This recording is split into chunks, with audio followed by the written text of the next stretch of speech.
Praise the Lord. இன்றைய தியானம் நீதிமொழிகள் 10:11 முதல் 20 வரை. நீதிமானுடைய வாய் ஜீவ ஊற்று, கொடுமையோ துன்மார்க்கனுடைய வாயை அடைக்கும். பகை விரோதங்களை எழுப்பும், அன்போ சகல பாவங்களை மூடும்.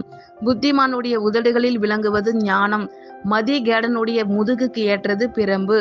ஞானவான்கள் அறிவை சேர்த்து வைக்கிறார்கள், மூடனுடைய வாய்க்கு கேடு சமீபித்திருக்கிறது. ஐசுவரியவானுடைய பொருள் அவனுக்கு அரணான பட்டணம், ஏழைகளின் வறுமையோ அவர்களை கலங்க பண்ணும். நீதிமானுடைய பிரயாசம் ஜீவனையும், துன்மார்க்கனுடைய விளைவோ பாவத்தையும் பிறப்பிக்கும். புத்திமதிகளை காத்து கொள்கிறவன் ஜீவ வழியில் இருக்கிறான், கண்டனியை வெறுக்கிறவனோ மோசம் போகிறான்.